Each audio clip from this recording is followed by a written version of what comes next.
aí pessoal, tudo bem com vocês? Eu sou a Maria. No vídeo de hoje eu vou te dar 3 dicas para te ajudar a não esquecer o que você está estudando.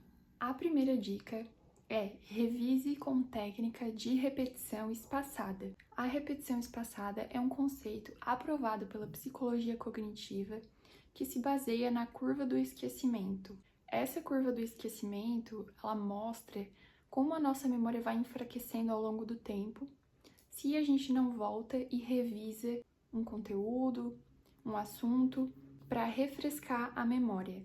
Então, nada mais é do que seguir um cronograma de revisão. Eu vou dar um exemplo com base no que eu faço e que eu acho que funciona. Um assunto novo, por exemplo, o que eu faço é revisar 24 horas depois, uma semana depois e um mês depois. Isso faz com que a gente retenha esse conteúdo a longo prazo. Para algumas pessoas mais rapidamente, para outras nem tanto, mas é dessa forma que a gente consegue não esquecer o que a gente está estudando. Para você saber se isso realmente tem efeito, é só você pensar: qual é o conteúdo que você mais sabe?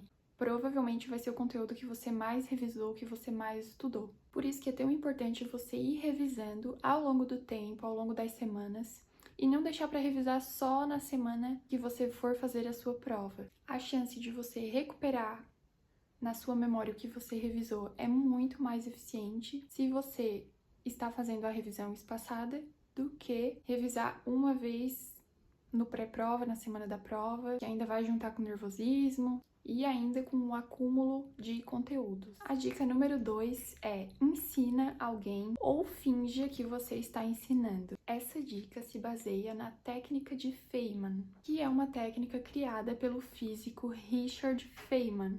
Ele acreditava que a melhor forma de aprender é explicando de forma simples, como se você estivesse explicando para uma criança. Quando você for explicar, você vai identificar quais foram as partes que você não entendeu bem, vai reformular as informações com as suas próprias palavras, que vai tornar muito mais fácil de lembrar, e ainda vai ativar várias áreas do cérebro relacionadas à memória e linguagem. Se você tiver alguém para explicar, vai ser ótimo. Vai ser melhor ainda se a pessoa tiver interesse em aprender realmente, e vai ser natural que a pessoa te faça perguntas. Por exemplo, não entendi tal coisa, me explica melhor isso. Além de você estar ensinando outra pessoa, você vai estar absorvendo esse conteúdo de forma muito melhor.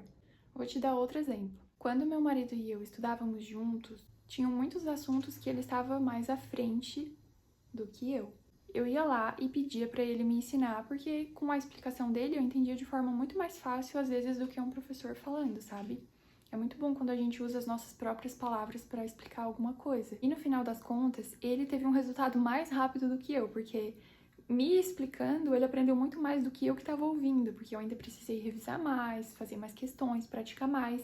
E como ele já sabia e ele estava me explicando, ele fixou o conteúdo e na hora da prova ele não esquecia mais. Então essa é uma dica muito boa.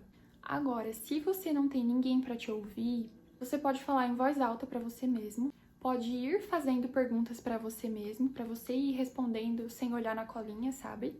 Ou ainda escrever o que você sabe sobre o assunto, que a escrita também vai te fazer fixar muito. Faz o teste aí na sua casa, pega um assunto bem difícil e tenta explicar com suas próprias palavras de uma maneira que pareça ser fácil. Eu tenho certeza que você vai aprender muito. A dica número 3 é: associe a algo familiar. A memória funciona muito melhor quando a gente conecta uma informação nova com algo que a gente já conhece. O nosso cérebro forma redes neurais. Então, quanto mais conexões a gente faz, mais fácil se torna recuperar a informação depois.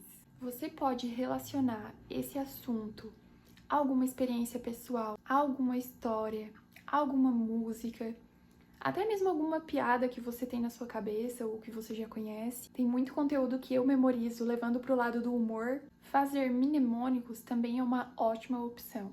Existem alguns que já são prontos, mas você pode criar os seus próprios. Funciona muito com conceitos que você precisa decorar. Então vai lá, pega a inicial da frase, pega a inicial da palavra, monta uma palavrinha com essas iniciais e depois se pergunta para você mesmo. Vou te dar um exemplo do NONEP, que são as espécies de atos administrativos. É muito mais fácil você lembrar a palavrinha NONEP do que ficar vindo à memória um por um. Como você já sabe essa palavrinha, esse mnemônico, fica muito mais fácil associar essas letrinhas à palavra correspondente. Então, por hoje é isso, pessoal. Espero muito que tenham gostado. Espero que essas dicas te ajudem a fixar melhor os seus conteúdos. Não se esqueça de se inscrever no canal, dar um joinha no vídeo. Muito obrigada por terem assistido até aqui e até o próximo vídeo. Tchau!